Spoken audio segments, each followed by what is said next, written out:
Na manhã de hoje nós vamos refletir um pouco mais sobre algumas questões do Livro dos Espíritos que abordam esse compromisso que nós trazemos na nossa consciência, que é exatamente de cumprir essas leis, de adentrarmos profundamente no sentido e no significado dessas leis que Deus colocou na nossa consciência para que nós sejamos felizes. Não há outra alternativa para o espírito ser feliz senão a partir das leis divinas. Então nós vamos fazer um estudo reflexivo de algumas das questões que o Livro dos Espíritos aborda sobre essa condição do cumprimento das leis divinas para que sejamos felizes. Nós vamos começar com a questão 614 do Livro dos Espíritos. É a primeira questão do livro terceiro, que trata das leis morais. Kardec pergunta: o que se deve entender por lei natural?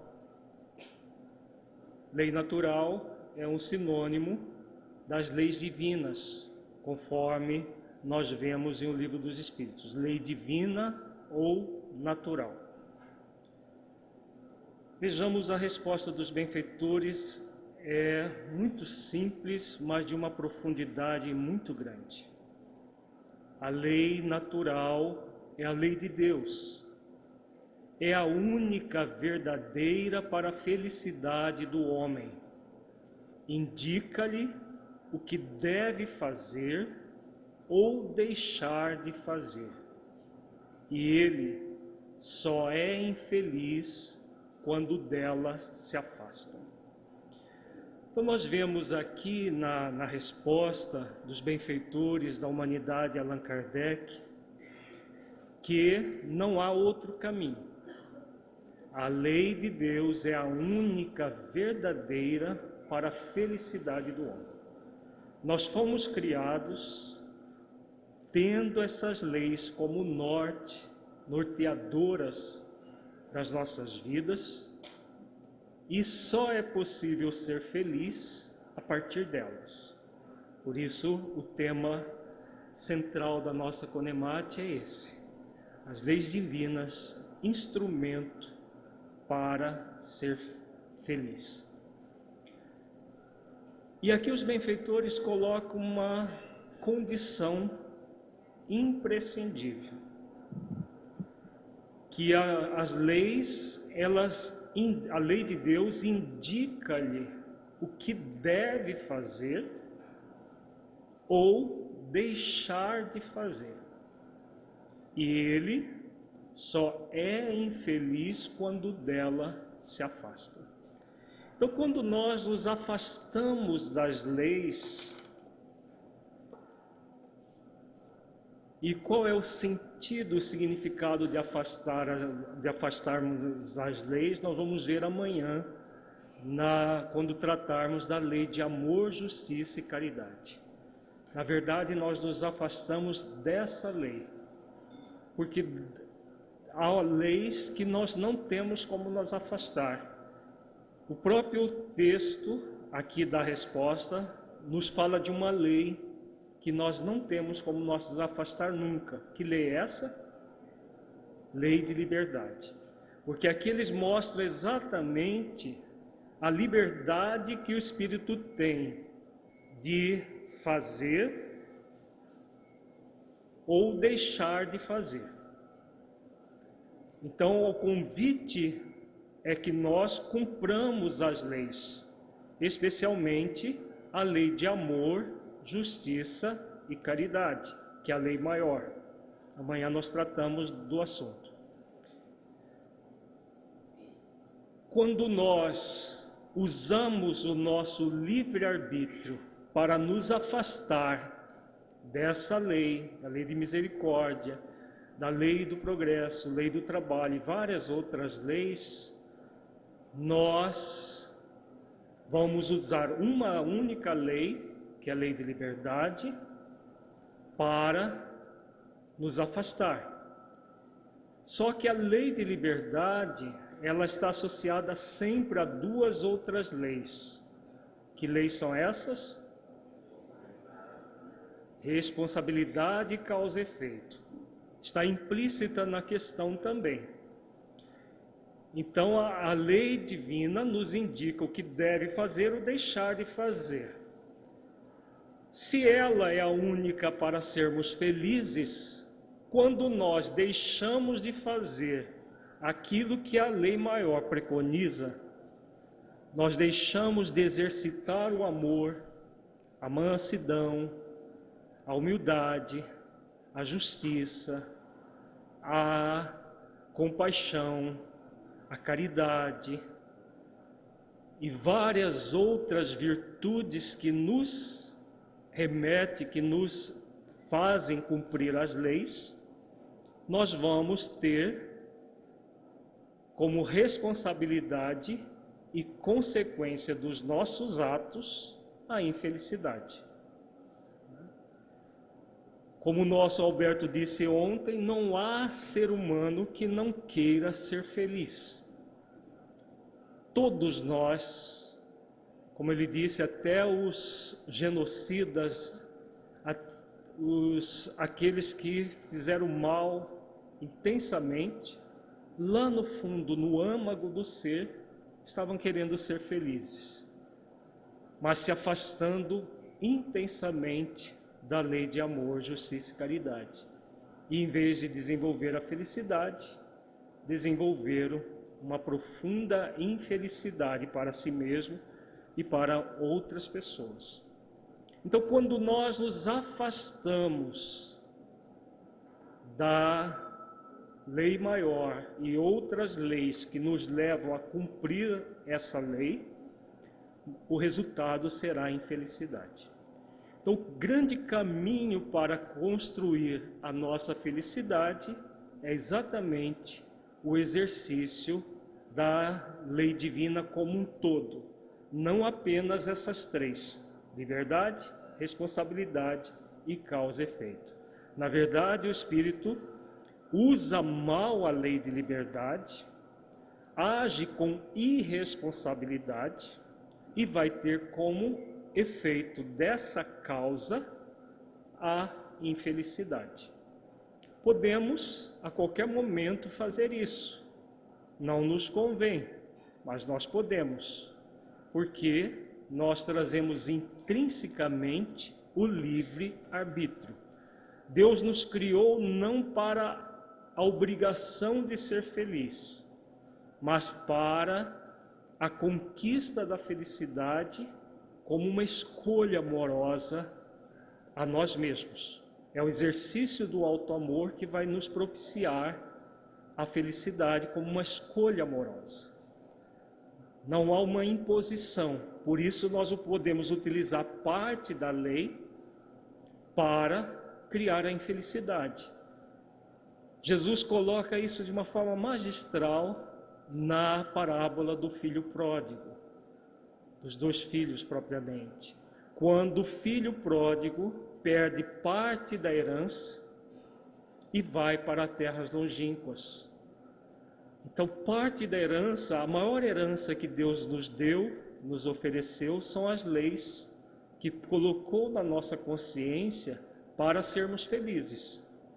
Quando nós queremos usar parte dessa herança e não toda a herança, que é o grande objetivo do Espírito, o que vai acontecer? Nós vamos utilizar da lei de liberdade, sem o exercício da virtude que faz com que nós usemos bem essa lei, que é a virtude do discernimento.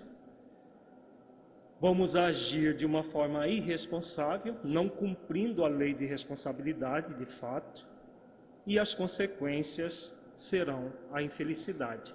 Então, quando o filho mais novo vai para terras longínquas, utilizando parte da herança do pai, ele desperdiça todas as oportunidades que a vida lhe oferece e passa a padecer necessidades, como diz Jesus na parábola. Começa a padecer a necessidade maior do espírito imortal, que é a necessidade de produzir sentido existencial.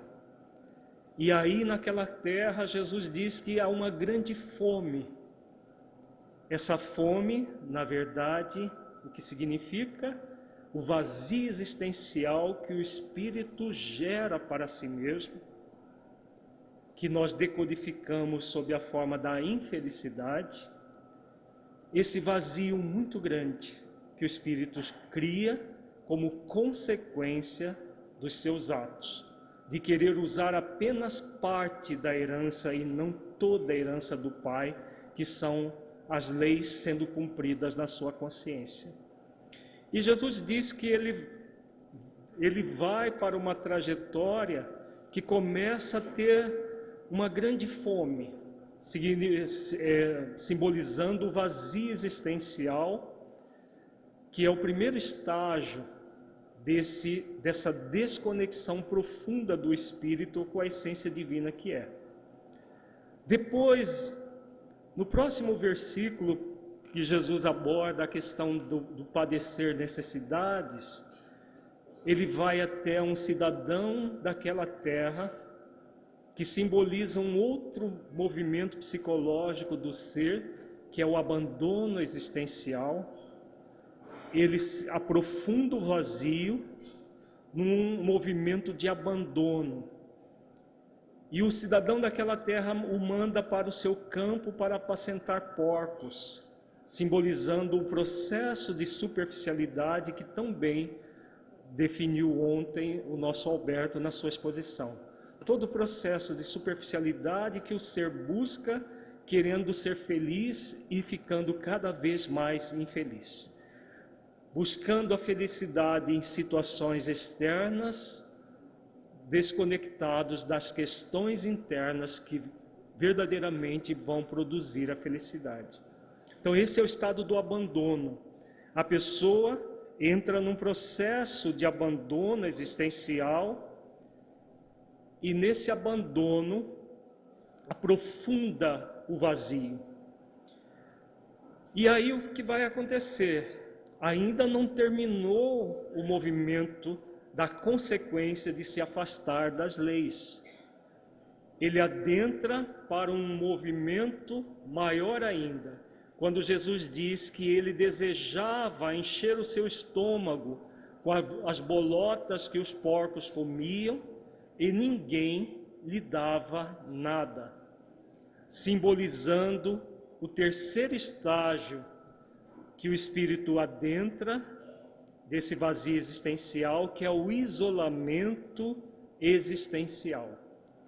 O isolamento existencial é o estado que o espírito vai se conduzindo para isolar-se da própria condição dele de espírito imortal, filho de Deus, essência divina. E aí, nesse processo de isolamento, ele vai tentando resolver o vazio cada vez mais com coisas bem abjetas. Por isso que Jesus simboliza o apacentar porcos. Vai tentando de uma forma superficial, que é o símbolo do campo, apacentar os seus porcos, apacentar as suas necessidades. Mas ele vai ampliando a necessidade, por isso que ele estava com tanta fome, e Jesus coloca que ninguém lhe dava nada. Do ponto de vista literal, não faz sentido um trabalhador braçal não ter nem a comida dos animais que ele cuida. Mas Jesus, se nós vermos as parábolas de forma literal, elas ficam sem sentido algum. Na verdade, é o aprofundamento do vazio existencial que o ser humano vai gerando para si mesmo, vai ampliando a infelicidade. Então ele vai ampliando a infelicidade quando ele quer apenas usar parte da herança. amplia, amplia, e cada um tem o limite para ampliar a infelicidade. O processo de infelicidade que o espírito cria é como um poço muito profundo. Cada um tem o seu nível de profundidade. Mas cedo ou tarde, o espírito vai até o fundo do poço, simbolicamente falando, e vai começar a emergir. Porque ninguém foi criado para viver eternamente infeliz. Nós fomos criados para a felicidade. A infelicidade será sempre algo transitório em nossas vidas. E é na questão 115 que Allan Kardec pergunta e os benfeitores respondem sobre essa trajetória de que todos nós fomos criados para a felicidade. A infelicidade pode fazer parte da nossa vida. Podemos ficar milhões de anos, bilhões, trilhões, cada um tem o seu tempo na infelicidade, mas cedo ou tarde nós vamos buscar a felicidade, porque é uma determinação divina. Então vejamos que aqui nós temos uma pergunta: qual é o propósito existencial do espírito imortal, a missão que ele traz em sua consciência? A resposta nós vamos encontrar numa questão do Livro dos Espíritos, que é a questão 115. É uma das perguntas troncos do Livro dos Espíritos. Dos espíritos, uns terão sido criados bons e outros maus? Pergunta muito clara de Allan Kardec, é uma das respostas mais significativas de toda a obra kardeciana, a obra basilar do Livro dos Espíritos. Então Kardec está perguntando, observando as pessoas, observando a sociedade. Naturalmente ele detectava pessoas boas e pessoas más. Então, se tudo é criação divina, Deus criou alguns espíritos bons e outros maus? Muito lógica a pergunta, a partir da observação dos fatos, bem próprio de Allan Kardec. Vejamos a resposta. Deus criou todos os espíritos simples e ignorantes, isto é, sem saber. A cada um deu determinada missão, com o fim de esclarecê-los e de os fazer chegar progressivamente à perfeição, pelo conhecimento da verdade, para aproximá-los de si. Nesta perfeição é que eles encontram a pura e eterna felicidade. Vejamos que essa questão tem uma relação muito grande com a questão 614. A felicidade só vai ser conquistada cumprindo-se as leis divinas. E aqui eles falam que nós temos uma missão, a missão de ser feliz, de encontrar a pura e eterna felicidade. E mostram como chegar lá. Então nós somos criados todos iguais. Há uma lei divina aqui implícita, que lei é essa? Lei de igualdade. Todos os espíritos são criados da mesma maneira. Não há privilégios. Não há espíritos criados bom e outro mal, porque senão Deus não seria equânime. Não haveria lei de igualdade. Seria uma lei de desigualdade. Então todos são criados, inclusive aqueles que já são espíritos crísticos hoje, como Jesus, foi criado da mesma maneira. Há teorias, inclusive no movimento espírita, dizendo que Jesus foi um ser especial. Então Deus, tudo aquilo que nós sabemos sobre Deus, da doutrina espírita, não faz sentido. Se essa teoria fosse verdadeira, não é. Ele também foi criado simples e ignorante e foi dado a missão para ele se tornar um espírito crístico, um espírito puro. E ele passou por toda a evolução até chegar a essa condição. Se ele pegou o caminho do mal ou não, nós não sabemos. Porque no Livro dos Espíritos também diz que o espírito não passa necessariamente pela fieira do mal, mas pela fieira da ignorância. Ignorância não significa o mal. O mal é fruto da escolha do espírito. Nós vamos ver isso amanhã na exposição sobre a lei de amor, justiça e caridade.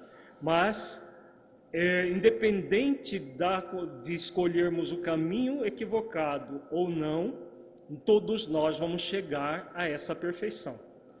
Então, essa é a lei de igualdade, nos garante isso. E os benfeitores dizem aqui também que nós temos uma missão. Que missão é essa? A felicidade é consequência dessa missão. É de chegar progressivamente à perfeição. Está em destaque aqui na pergunta. Essa progressividade, nós temos uma outra lei divina explícita aqui. Que lei é essa? Lei do progresso. Todos nós fomos criados simples e ignorantes, não para permanecer ignorante, mas para progredir até a perfeição. Todos, sem exceção, têm essa determinação divina na própria consciência.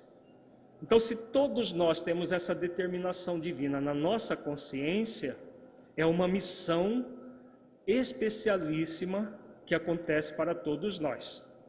E como vai acontecer isso? Pelo conhecimento da verdade. O que é a verdade? As próprias leis divinas. Jesus que nos ensinou isso, quando ele diz: conhecereis a verdade e a verdade vos libertará. Então, libertar de quê? De que Jesus estava falando? Da ignorância. Então, a libertação da ignorância é feita a partir do conhecimento da verdade, conhecimento das leis. As leis já estão na nossa consciência, então por que precisamos conhecê-la? Vamos ver daqui a pouco a resposta na questão 619. Existe um motivo pelo qual nós somos convidados a conhecê-la, porque elas estão na nossa consciência de uma maneira latente, aguardando que nós as busquemos para conhecê-las e aplicá-las e praticá-las em nossas vidas.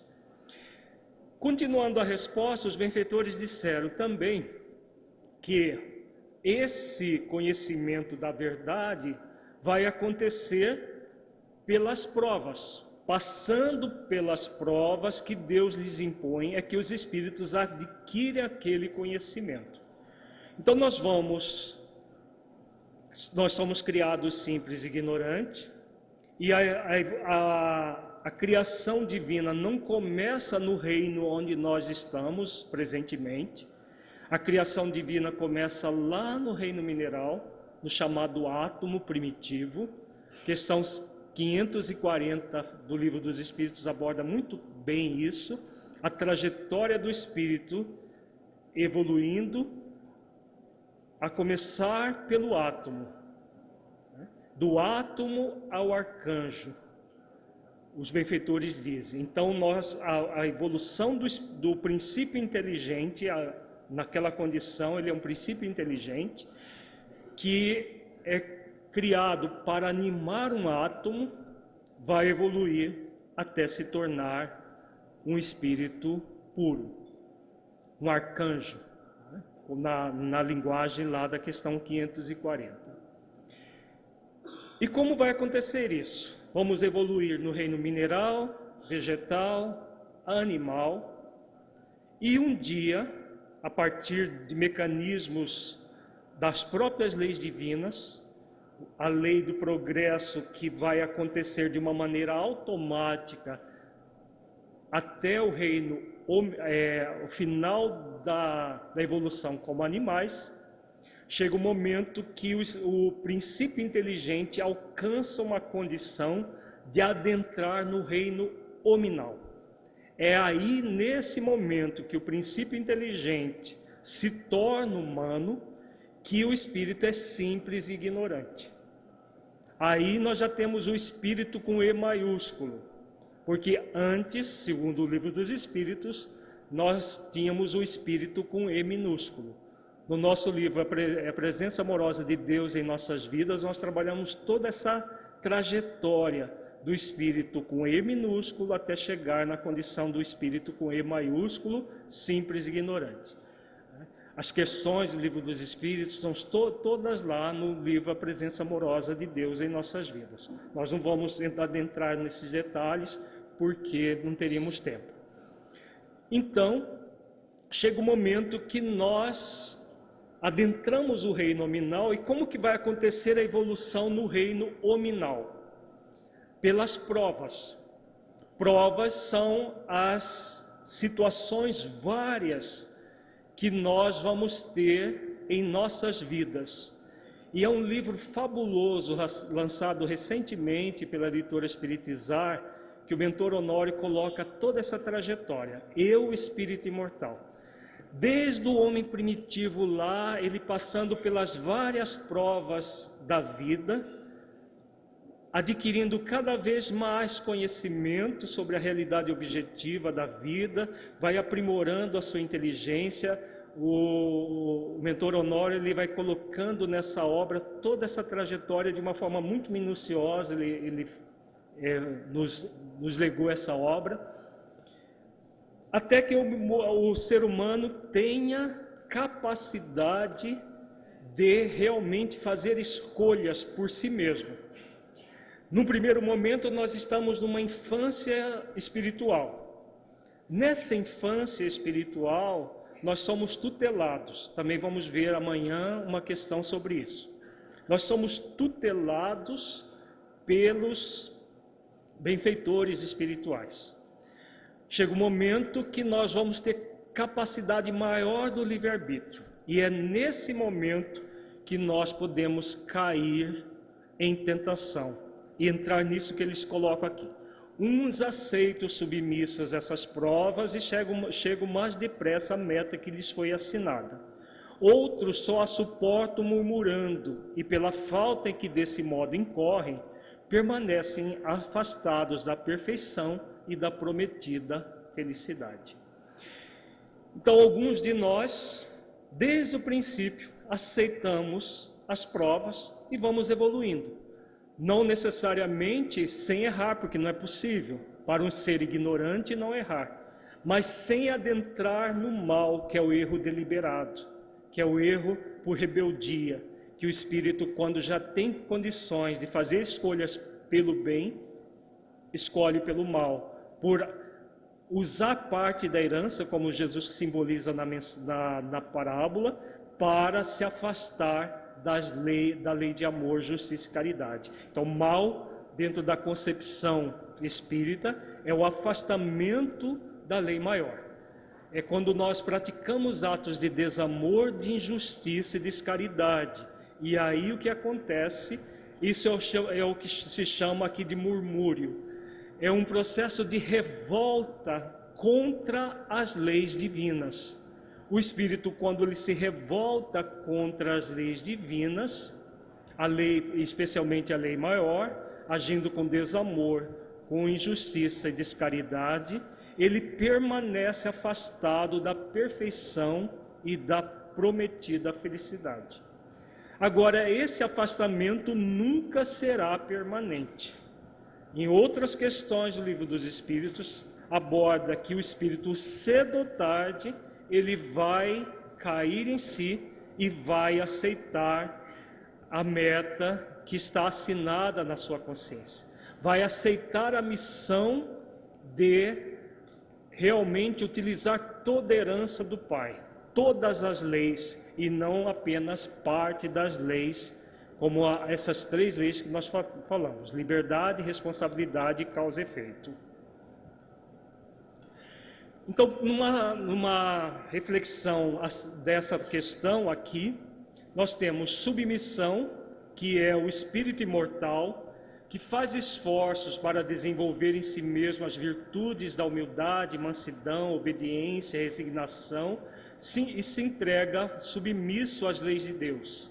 Isto é, submete-se ao dever consciencial de realizar a missão que traz íncita em si aproximando-se gradualmente do Criador até poder dizer como Jesus: estou no Pai e o Pai em mim, adquirindo o direito de usufruir a pura e eterna felicidade da onipresença amorosa de Deus em si mesmo. Então isso é o que significa a submissão da questão 115. Murmúrio é o processo circunstancial de revolta insubmissa ao propósito existencial, que pode durar mais ou menos tempo e ter diferentes graus de manifestação, que nós falamos utilizando a parábola, desde o vazio existencial, passando pelo abandono existencial, podendo chegar até o estágio do isolamento existencial, ao ponto de tentar perseguir Deus em si mesmo e principalmente os outros, numa tentativa vã de negar os mandamentos que Jesus nos ensinou, processo este gerador da crueldade. Então nós podemos, no processo do murmúrio, da revolta contra as leis divinas, passar ou não por esses três estágios: vazio existencial, abandono existencial, isolamento existencial. Normalmente, comumente, melhor dizendo, o espírito passa pelos três estágios, ampliando cada vez mais o estado de vazio e, claro, de sofrimento, de afastamento da felicidade. Essa negação de Deus e das leis divinas pode ser evidente ou mascarada. É evidente quando a revolta e a rebeldia do espírito se manifesta de forma bem clara e evidenciada.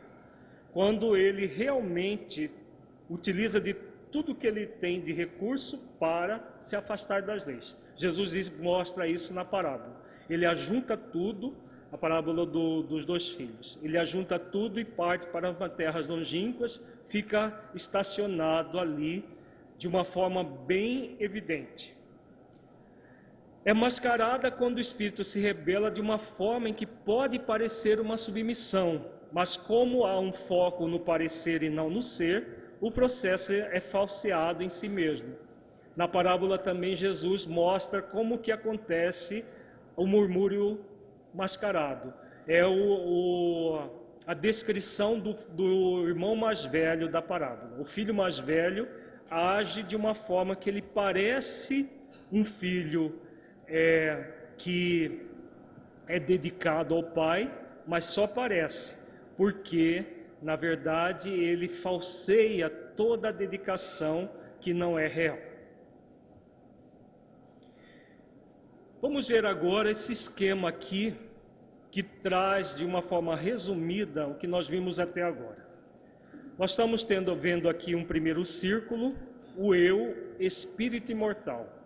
Quem nós somos? Nós somos um espírito imortal, tivemos uma trajetória nos três reinos da natureza, chegamos no reino que nós estamos, que é o quarto reino, o reino nominal, e somos um espírito criado em algum momento e vamos para a eternidade. Nós nunca vamos morrer, nunca vamos ser aniquilados. A partir do momento que nós somos criados, nós passamos a ser eternos, mas nós somos mais propriamente um espírito imortal. O espírito imortal traz uma meta na sua consciência, a meta de cumprir as leis divinas, de conhecer as leis divinas, conhecer a verdade, para se aproximar de Deus. Então, é conhecendo as leis divinas, conhecendo a verdade, que nós vamos nos aproximar de Deus. Como vai acontecer isso? Pelas provas. Quando nós nos entregamos submissos às provas que Deus nos coloca para evoluirmos, agindo em nós mesmos, como que se age cumprindo-se as leis divinas por meio do exercício das virtudes. Então nós vamos o tempo todo lidar com essa díade, entrega e ação. É o convite que nós trazemos na nossa consciência. nos entregar às leis e não murmurar, nos revoltar contra as leis, porque elas existem para que sejamos felizes. Vejamos que todas as leis foram criadas para que sejamos felizes, e não o contrário, como as pessoas pensam, como se as leis amarrassem, obrigassem. Não há obrigação. Por isso que nós podemos usar parte da herança, que é a própria lei de liberdade, contra nós mesmos, não nos entregando às leis. Mas não vale a pena isso, porque quando nós não nos entregamos às leis, o resultado é a infelicidade, como nós já vimos. Então só cabe de uma forma que, se nós queremos ser felizes, e é uma pergunta muito importante que nós nos façamos sempre: eu quero verdadeiramente ser feliz, ou eu estou brincando com a vida, como se diz popularmente? Tem até discurso no sentido de que nós devemos estar brincando com a vida. Será que vale a pena brincar com a vida? Ou nós queremos verdadeiramente sermos felizes?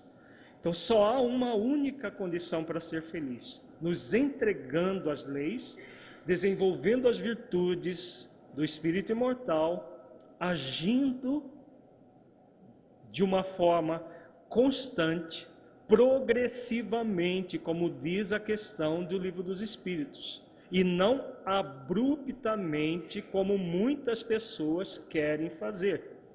Quando nós entramos no processo de querer evoluir, nos entregar e agir abruptamente, nós vamos desenvolver o murmúrio mascarado, que é a postura do filho mais velho da parábola dos 2 filhos.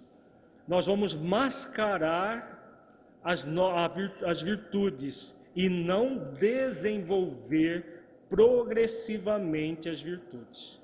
Então o caminho é sempre esse: desenvolvimento progressivo das virtudes e não abrupto das virtudes. Por isso que o processo é gradual. Nós vamos ter todo o tempo necessário para cumprir essas leis.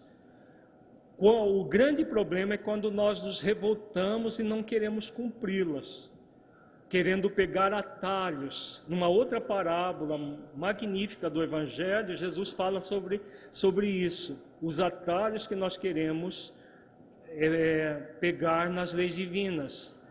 Na parábola da grande ceia, ele fala de 3 servos que vai convidar as pessoas a participar da ceia do Senhor. A ceia do Senhor nada mais é do que a existência que nós temos para desenvolver virtudes, que são as iguarias servidas na ceia. E aí Jesus fala que o primeiro servo saiu para convidar as pessoas e todas elas alegaram que não tinha tempo. Um porque tinha comprado uma propriedade, precisava ir ver a propriedade. Outra que tinha comprado 5 juntas de bois e precisava ir ver os seus bois. E outro porque tinha casado e que estava indo para a lua de mel. Simbolizando as buscas da felicidade nas coisas. Tem muita gente que busca a felicidade no poder, no dinheiro, no sexo, em todas as questões superficiais da vida. Todas essas pessoas que negaram o convite do primeiro servo estavam querendo ser felizes.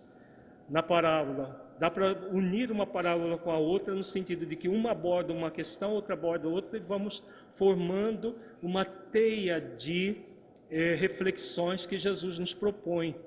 Então, o primeiro servo simplesmente volta e diz ao Senhor: Senhor, ninguém aceitou o convite para vir para a ceia. E o Senhor, indignado, diz ao servo: volte e chame os cegos, os aleijados, os surdos, todos aqueles que você encontrar dessa forma, estropiados. E o servo vai e chama essas pessoas, e essas pessoas aceitam de bom grado ir para a ceia do Senhor. Mas o servo percebe que ainda havia muitos lugares na ceia.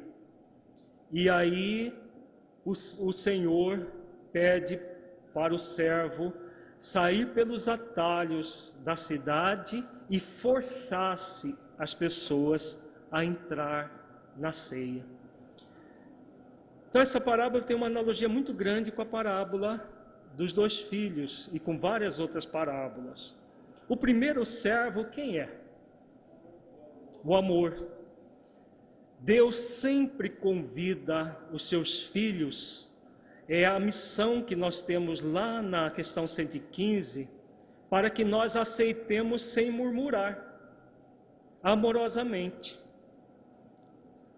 Se nós aceitamos a missão amorosamente, cadê sofrimento? Não vai existir. Nós vamos evoluir naturalmente. Uns aceitam submissos à meta e outros murmuram. Na parábola da grande ceia, Jesus mostra todos murmurando. Ninguém aceitou o convite do amor. Quem é o segundo servo? A dor expiatória. Por isso, cego, surdo, mudo, aleijados, mendigos são convidados. Quando a dor vem, muitos de nós que poderíamos ter aceito o convite do amor, aí diante da dor, a dor nos faz submeter à omissão que nós trazemos na nossa consciência, que é evoluir. Mas ninguém evolui pela dor. Nós evoluímos de que forma? Pelo amor. No movimento espírita tem um ditado: quem não vai pelo amor, vai pela dor. É equivocado. Porque somente quando nós colocamos o amor sobre a dor, é que nós vamos evoluir.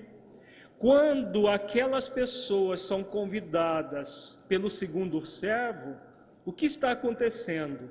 O orgulho delas diminuiu, elas humildaram o orgulho. O que aconteceu com a rebeldia? Elas amansaram a sua rebeldia. E ao amansar a sua rebeldia, elas aceitaram o convite. Mas ainda existem aqueles que, mesmo depois do convite do segundo servo, que é a dor, não aceitam. Quem é o terceiro servo? O sofrimento. Por isso que Jesus fala que o sofrimento o terceiro servo sai pelos atalhos e força a entrar. Força a pessoa a entrar em submissão. Por quê? Quando nós não nos submetemos ao amor, vem a dor. Se nós não nos submetermos à dor, que é um mecanismo divino, nós temos provas e expiações, nós não temos mais mecanismos divinos. Só existe essa: amor, quando você se submete, e a dor, quando você não se submete. E quando você se submete a partir da escolha amorosa, você vai para a ceia. Se a pessoa continuar rebelde, ela entra por um atalho. O que é um atalho?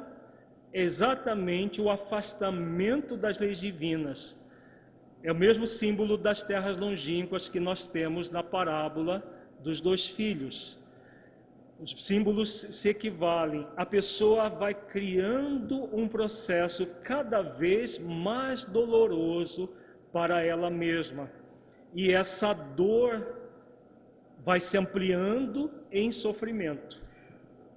Agora, quem gosta de sofrer, levanta a mão. Vê se tem alguém. Alguém gosta de sofrer aqui? Não. Ninguém gosta de sofrer. Mas quando nós nos afastamos de uma forma deliberada das leis divinas, o resultado será sempre o sofrimento, cada vez mais. Mas para que existe o sofrimento? O sofrimento força o espírito rebelde, de uma forma contumaz, a aceitar, se submeter à meta. Não é o mecanismo divino, mas é o mecanismo que nós criamos pelo mau uso da lei de liberdade. Nós podemos aprofundar cada vez mais o afastamento pelo mau uso do livre-arbítrio, sem discernimento.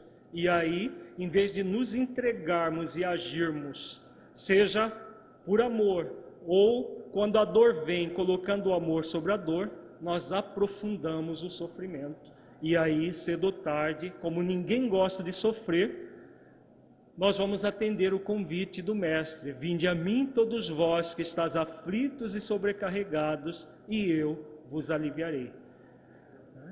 Nós não precisamos entrar em aflições, ficarmos sobrecarregados com sofrimento, se nós estivermos dispostos a nos entregar e agir.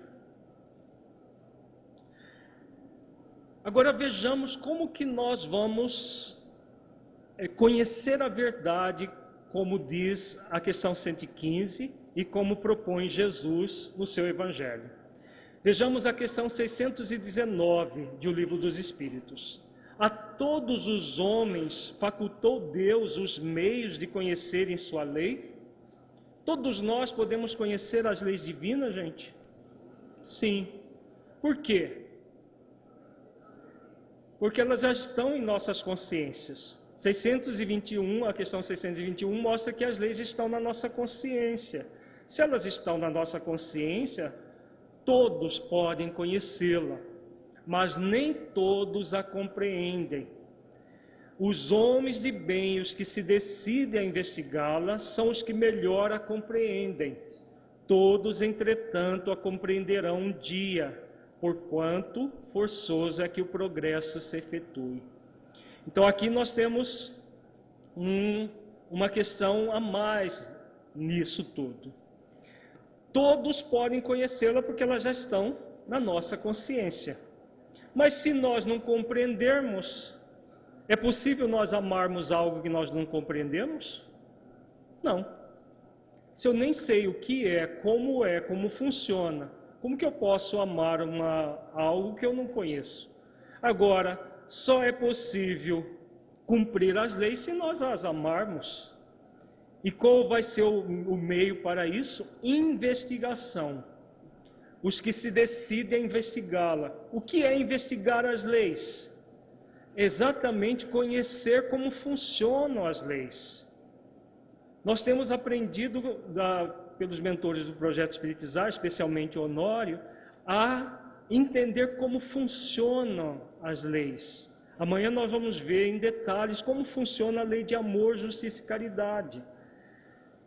Ao entender como funcionam as leis, isso é a investigação que é possível que nós façamos pelo estudo, pela reflexão, nós estaremos facilitando o processo da entrega às leis e da ação para desenvolver as virtudes. Gradualmente nós vamos aprofundando os mecanismos em nós para nos entregar e agir. Porque algo que você conhece, que você sabe como funciona, você se entrega naturalmente. Agora, se você não souber como funciona, como você pode se entregar ao desconhecido?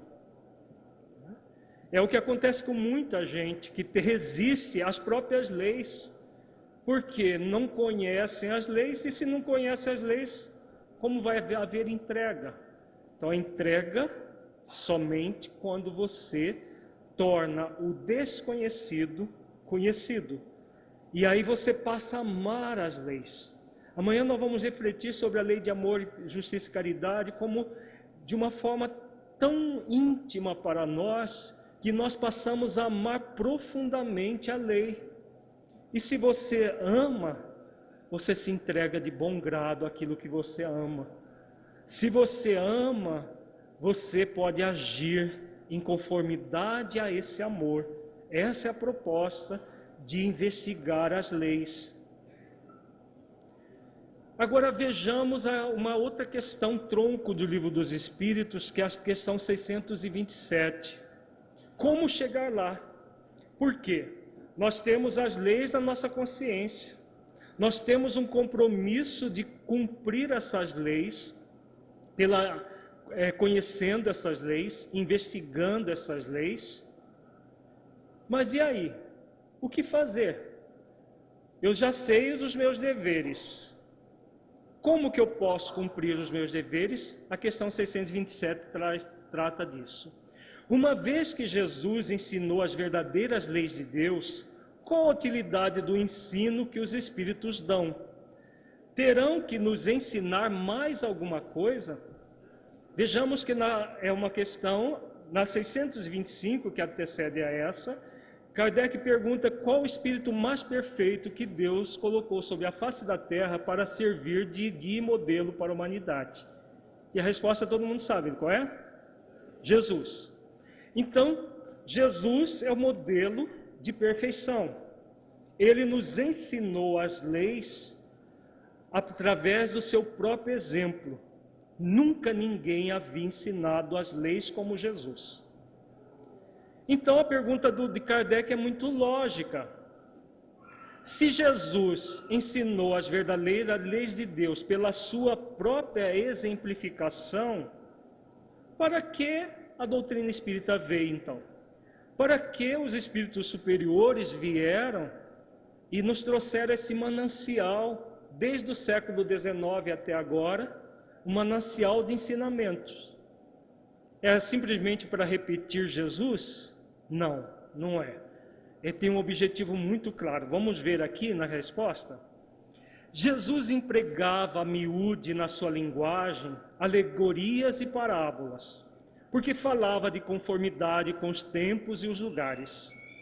Faz-se mister agora que a verdade se torne inteligível para todo mundo. Muito necessária que aquelas leis sejam explicadas e desenvolvidas. Tão poucos são os que as compreendem, ainda menos os que as praticam. Vejamos que essa resposta foi oferecida no século XIX. Faz-se mister agora aquilo que está aqui em destaque, né? Jesus nos ensinou por alegorias e parábolas, temos todo o Evangelho à disposição, mas faz-se mister agora que a verdade se torne inteligível, que todo mundo entenda. Desde a pessoa mais sábia até aquele que ainda está numa ignorância, todos devem entender como funcionam as leis. Muito é necessário que aquelas leis sejam explicadas e desenvolvidas. Então, se nós soubermos apenas o nome das leis, funciona? O Livro dos Espíritos já traz o nome de várias leis lá. É fácil cumprir só porque a gente sabe que existem aqueles nomes? Não. Por isso, devem ser explicadas e desenvolvidas. O que é desenvolvimento? Você saber como ela funciona, detalhe por detalhe. Tão poucos são os que as compreendem, e ainda menos os que as praticam. Do século XIX, final do século XIX, na metade do século XIX, 1858, onde essa resposta foi oferecida. Um pouco menos, porque Kardec lançou o livro nessa época. Até agora, nós temos muita gente compreendendo e praticando as leis? Temos? Infelizmente não. Porque se nós tivéssemos só as pessoas que participam do movimento espírita, compreendendo e praticando todas essas leis que nós aprendemos com os espíritos superiores, o nosso mundo já estaria bem melhor. O nosso país nem se fala, que é o maior contingente de espíritas está aqui. Seria muito melhor do que é. Porque ainda são poucos aqueles que as compreendem, ainda menos os que as praticam. Por isso que nós temos na Federação Espírita do Estado de Mato Grosso trabalhado sistematicamente para refletir sobre as leis divinas. Tudo que nós temos feito ultimamente é para refletir sobre as leis divinas. Porque de tanto repetir o funcionamento das leis, quem sabe um dia a gente começa a compreender e praticar, né? Agora vejamos a continuidade. A nossa missão consiste, missão dos espíritos superiores, consiste em abrir os olhos e os ouvidos a todos, confundindo os orgulhosos, desmascarando os hipócritas, os que vestem a capa da virtude e da religião a fim de ocultarem suas torpezas. O ensino dos Espíritos tem que ser claro e sem equívocos, para que ninguém possa pretextar ignorância e para que todos o possam julgar e apreciar com a razão. Estamos incumbidos de preparar o reino do bem que Jesus anunciou. Daí a necessidade de que a ninguém seja possível interpretar a lei de Deus ao sabor de suas paixões, nem falsear o sentido de uma lei toda de amor e de caridade. Então a resposta, a continuidade aqui dessa resposta é muito significativa. A missão deles, abrir os olhos e os ouvidos a todos. Mas existem pessoas que querem manter ainda seus olhos fechados e seus ouvidos tapados. Infelizmente ainda existe muita gente, inclusive no nosso movimento espírita. Apesar da resposta clara aqui, ainda muita gente quer ter os seus olhos fechados e os seus ouvidos tapados. Repetindo, aqueles repetem uma fala de Jesus: ouçam aqueles que têm ouvido para ouvir, vejam aqueles que têm olhos de ver. Olhos e ouvidos todos nós temos, mas ter os olhos abertos e os ouvidos abertos ainda é para poucos, confundindo os orgulhosos e desmascarando os hipócritas. Olha a clareza da fala do mentor que responde essa questão. Os que vestem a capa da virtude e da religião a fim de ocultar as suas torpezas. Os pseudos religiosos, pseudos virtuosos, que existem por toda parte.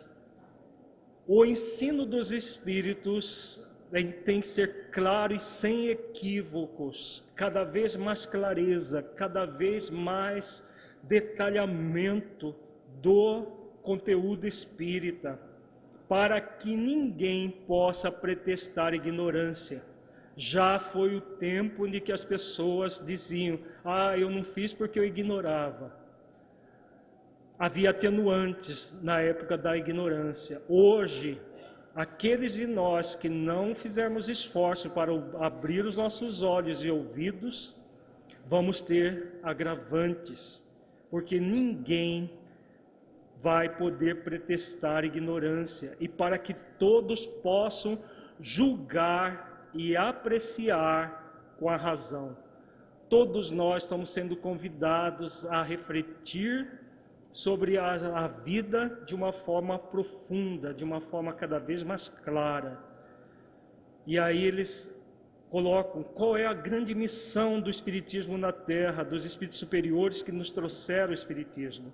Estamos incumbidos de preparar o reino do bem que Jesus anunciou. Esse bem é para que nós realmente nos submetamos à meta que está assinada na nossa consciência. Daí a necessidade de que a ninguém seja possível interpretar a lei de Deus ao sabor de suas paixões. Não é mais tempo disso. Nunca foi tempo disso. Mas hoje, interpretar a lei de Deus com as minúcias com que elas estão sendo refletidas pelos espíritos superiores é realmente algo muito grave que nós fazemos perante a nossa consciência. Então, nem falsear o sentido de uma lei toda de amor e de caridade. Só é possível nesse momento aceitarmos o convite dos espíritos mentores da doutrina espírita. E o Evangelho segundo o Espiritismo, no capítulo 17, item 7, em algumas questões do Livro dos Espíritos, aborda a questão do dever, o dever que nós temos de realizar essas ações, de realmente seguir as orientações dos espíritos superiores que nos legaram a doutrina espírita. O espírito Lázaro vem e coloca uma mensagem belíssima sobre o dever. Ele diz que o dever é a obrigação moral da criatura para consigo mesma primeiro, em seguida para com os outros. O dever é a lei da vida. Com ele deparamos das mais ínfimas particularidades, como nos atos mais elevados. Então vejamos o que o Espírito Lázaro está querendo nos orientar aqui. Ele fala de um processo moral. Existe lei de obrigação, gente? Existe? Não existe lei de obrigação. Por isso que Lázaro fala que o dever é uma obrigação moral. Obrigação aqui moral, nós estamos entendendo como o uso da lei de liberdade com discernimento. Nós temos a liberdade de escolha, mas a moral, que é, como diz o Livro dos Espíritos, os atos de bem proceder, conexão com a lei de amor, justiça e caridade, nos convida a usar bem a lei de liberdade. Então, o dever é exatamente o compromisso que nós temos com as nossas próprias consciências para agir com amor, justiça e caridade. Primeiro, conosco, e em seguida, para com os outros. Aqui é muito claro, o maior dever que nós trazemos não é com os outros. E é muito comum em nosso movimento nós fugirmos de nós mesmos, desse maior dever, achando que nós, cumprindo alguns deveres para com os outros, nós estamos quites perante a nossa consciência. Pura ilusão, porque a clareza que nós temos aqui na fala de Lázaro é muito grande, está explícito. Com o compromisso moral consigo mesma primeiro, em seguida para com os outros. E qual é o maior dever para conosco? Qual é o maior dever? Fazendo uma retrospectiva do que nós vimos até agora. O maior dever é ser feliz. De que forma que nós vamos conseguir? Cumprindo as leis. De que forma que se cumpre as leis? Desenvolvendo as virtudes do espírito imortal que nós trazemos em latência. Então, esse é o maior dever. Depende de alguém? Só de nós mesmos. Não depende de nada externo. Tudo intrínseco dentro da criatura. E Lázaro diz que esse dever é lei da vida. Então, nós temos uma lei do dever? Temos ou não? Ele acabou de afirmar isso. É uma das leis morais. Ah, mas não tem um capítulo da lei do dever lá no Livro dos Espíritos? Precisa de ter capítulos? Imagina se só 10 leis organizassem todo o universo. Lá não tem um capítulo lei de causa e efeito, mas ninguém vai dizer que não existe lei de causa e efeito. A lei do dever é uma das leis da vida, como dizem várias leis que estão implícitas nos textos das obras básicas, não necessariamente o capítulo do Livro dos Espíritos, lei tal, lei tal. Então, nós vamos deparar com essa lei nas ínfimas particularidades, como nos atos mais elevados. Nós somos convidados a cumprir a lei do dever, a lei de agir em conformidade com o amor, a justiça, a caridade. Quando nós exercitamos a lei dessa forma, nós vamos ser o quê? Felizes. Nós queremos ser felizes ou queremos sofrer? Se nós pedirmos para quem quer ser feliz, levanta a mão, acho que não vai ter ninguém que não vai levantar a mão, né? Não precisa nem fazer esse teste. No sofrimento, quando eu perguntei, ninguém levantou a mão. Mas para ser feliz é necessário um dever. Fica muito claro aqui. É necessário praticar um dever. Não dá para ser feliz por desejo, né? Porque tem muita gente que acha que de tanto desejar felicidade, um dia a felicidade cai em cima dela. De presente. Como diz a acordar. A felicidade cai em cima dela. Não. A felicidade é fruto de um dever. Ela é um direito. Está lá no livro na questão 115 que nós vimos agora há pouco. Todos nós fomos criados para a felicidade. Mas o maior dever nosso é sermos felizes. E só é feliz aquele que cumpre a lei de amor, justiça e caridade como a lei maior do universo. Lázaro continua dizendo: o dever íntimo do homem fica entregue ao seu livre-arbítrio. O aguilhão da consciência, guardião da probidade interior, o adverte e sustenta, mas muitas vezes mostra-se impotente diante dos sofismas da paixão. Vejamos o alcance desse parágrafo aqui, muito significativo. Então nós estamos vendo que o maior dever é esse dever íntimo, é o dever conosco em primeiro lugar, o dever de acessar as leis divinas na nossa consciência a partir da investigação dessas leis, a amar essas leis praticando as virtudes que nos conectam com essas leis. Esse dever íntimo fica entregue ao seu livre-arbítrio. Por isso que não existe lei de obrigação, como nós vimos agora há pouco. É a lei de liberdade que vai nos nortear. Eu quero praticar esse dever íntimo? Quero. Então, se eu quero, eu quero verdadeiramente, eu posso, eu consigo, eu mereço praticar essas leis. Sem o exercício da lei de liberdade, nós não vamos a lugar algum.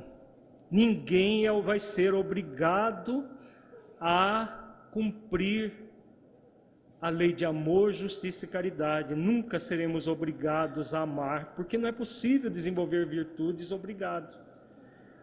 Por isso, sem a entrega, olha a entrega novamente, sem entrega ao livre-arbítrio, com discernimento e responsabilidade, sem essa entrega nós não vamos conseguir a felicidade.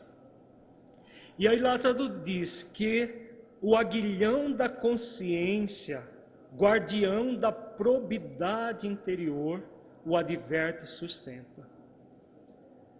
No livro Eu, Espírito Imortal, o mentor Honório fala sobre esse guardião da consciência, que adverte e sustenta sempre, que provém das leis divinas. Alguém lembra de quem é esse guardião? É uma força. A força endoevolutiva que o mentor Honório nos apresenta no livro Eu, Espírito Imortal. A força endoevolutiva, ela vem da lei do progresso. Como ela vem da lei do progresso, é o que nos convida sempre. Ele é o guardião da nossa probidade interior, que adverte e sustenta. Vejamos, Deus adverte sempre por meio da nossa consciência e nos sustenta sempre. Para quê? Para que essa força nos adverte e sustenta? É bem simples a resposta. Para quê? Para que nós cumpramos o nosso dever, simples assim.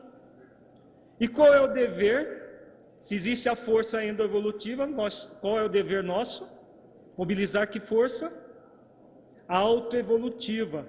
a lei de Deus já nos oferece a dádiva da força endoevolutiva, endo dentro do espírito. Aquela força que impulsiona o espírito, adverte sempre, sustenta sempre. Vem das leis, especialmente da lei do progresso, como diz o Honório. Agora, não basta a lei divina, porque senão nós evoluiríamos por automatismo. O tempo de evoluir por automatismo já passou, foi o tempo até chegar no reino hominal.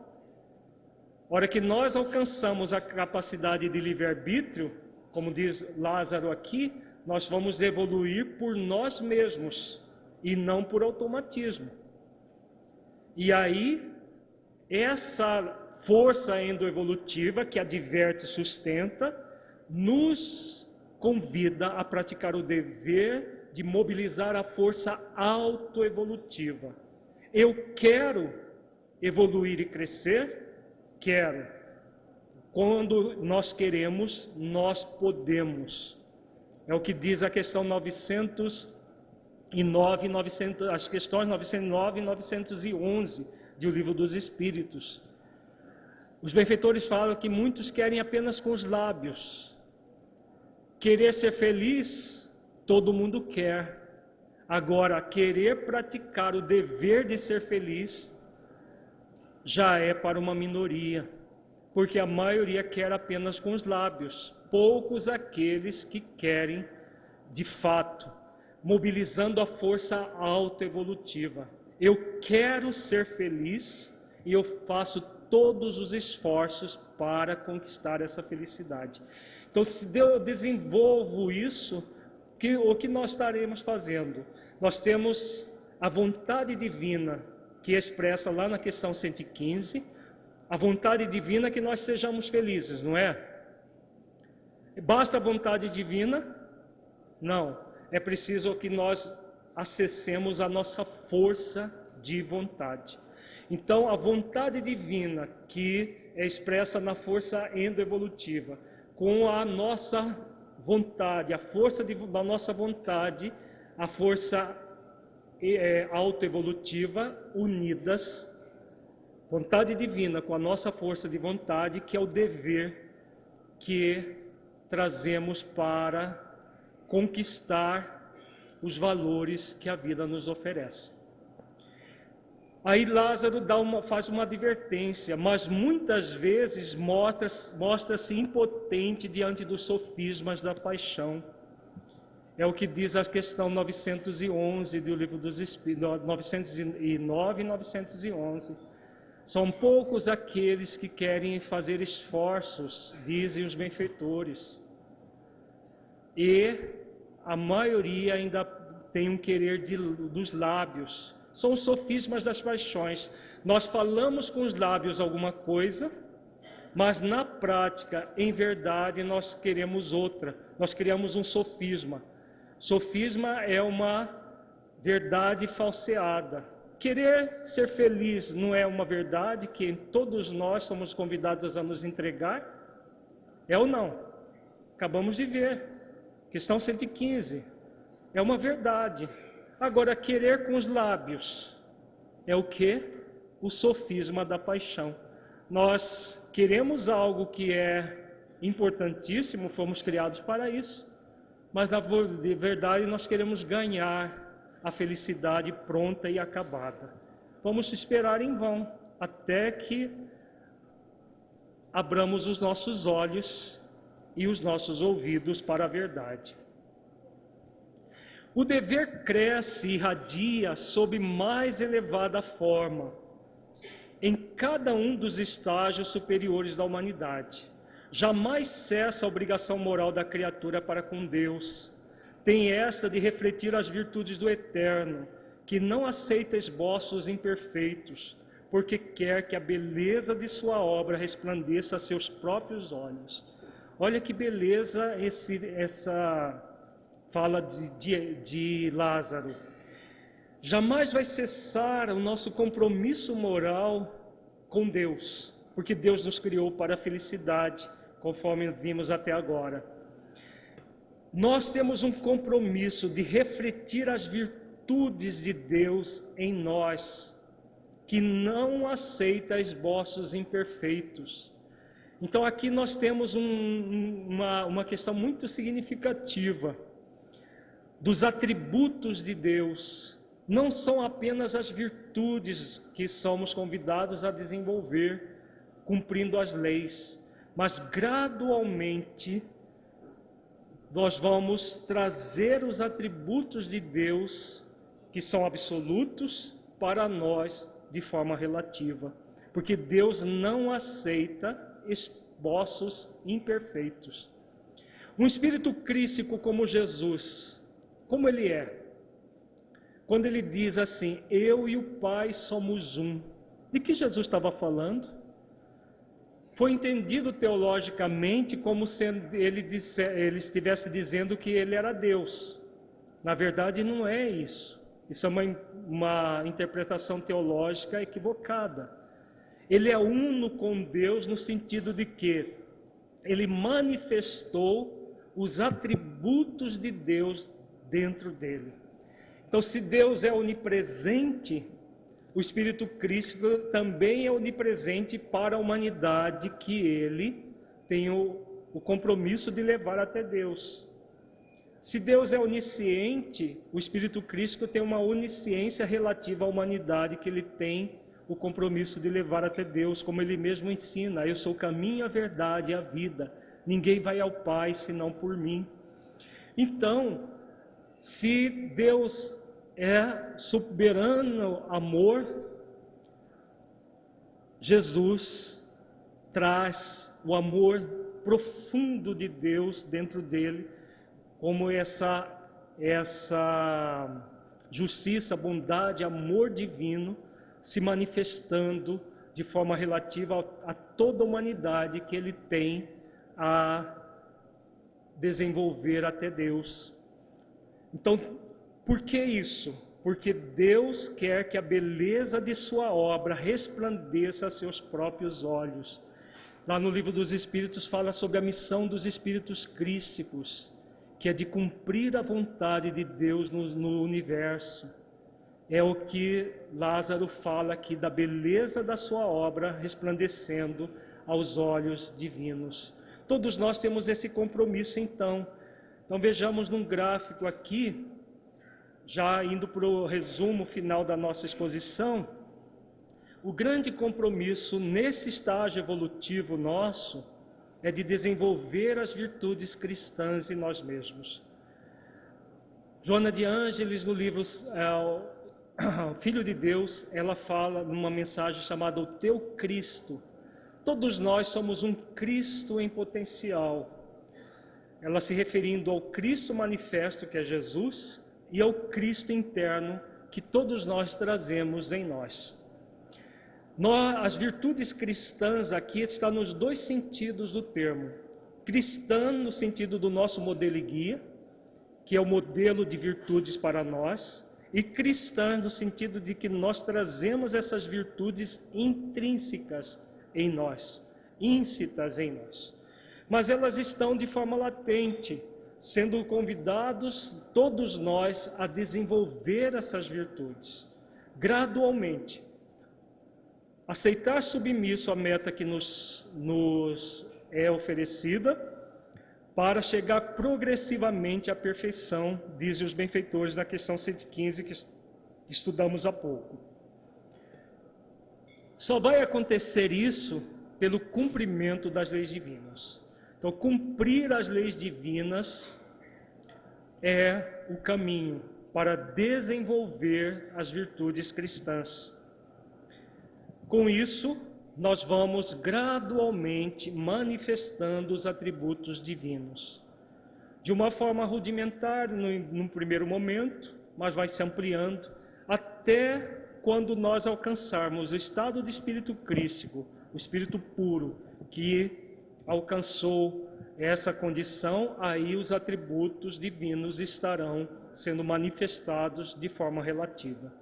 E aí nós poderemos dizer como Jesus, eu e o Pai somos um. Por enquanto nós somos aprendizes desse caminho. Mas vai chegar um momento que nós vamos realizar plenamente a missão do Espírito imortal. Nós estaremos plenamente cumprindo.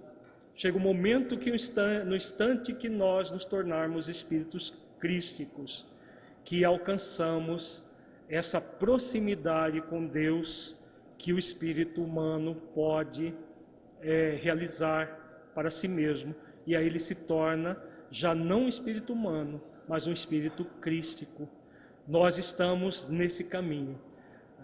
O grande exercício da vida, que a vida nos convida, é praticar as leis divinas, desenvolvendo as virtudes cristãs, agindo submissos à missão que trazemos em nossa consciência, para nos aproximarmos de Deus pelo conhecimento da verdade, manifestando os seus atributos em nós. No nosso livro Convites Terapêuticos de Jesus, nós passamos uma orientação do mentor Honório, que o mentor Honório nos ofereceu certa vez. Todas as vezes que nós encontrarmos um verbo no imperativo no Evangelho de Jesus, nós estamos diante do convite e convocação. O que é um convite e convocação? O convite e convocação é o convite do Espírito Crístico, modelo e guia para todos aqueles que ele tem um compromisso de levar até Deus.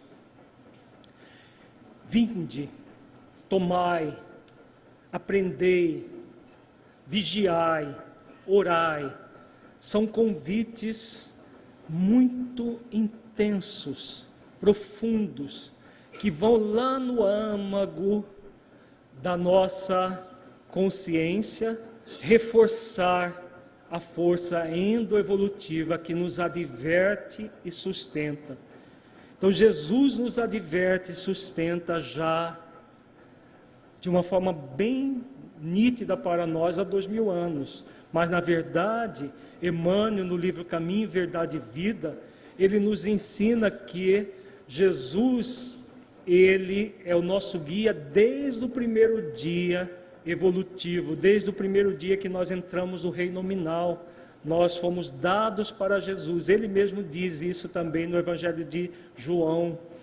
Tu os criastes e nos destes para guiar, diz Jesus no Evangelho de João, no capítulo 15 do Evangelho de João.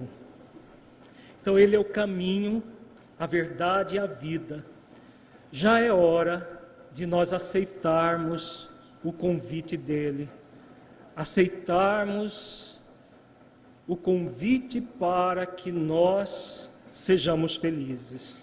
Ninguém vai nos obrigar a ser feliz. Nem o nosso anjo de guarda, nem Jesus, nem tampouco o Criador da vida. Mas há toda uma força nos impulsionando o tempo todo para sermos felizes. Basta que nós acessemos essa força, que nós utilizemos todos os esforços possíveis das nossas vidas para acessar essa força. Essa força emana do Criador da vida, passa pelo Espírito Crístico, que é o caminho, a verdade e a vida que vai nos levar ao Pai. Chega nos espíritos superiores, conforme nós vimos na questão 627, agora há pouco, que tem o compromisso de ensinar o caminho para chegar lá, sob a supervisão do próprio Espírito de verdade, que é Jesus. Chega nos nossos anjos de guarda, que todos nós trazemos um Espírito que vela por nós, que nos orienta a vida toda. Então, essa força nos convida diariamente. Você quer ser feliz? Você quer cumprir a missão que você traz ínsita em sua consciência, de conhecer a verdade, conhecer as leis divinas, de forma que você possa amá-las e cumpri-las e ser feliz? Ou você vai deixar para um dia desses, para uma hora dessas, começar? O convite que nós fazemos é que todos comecemos hoje, aqui e agora. Muita paz a todos.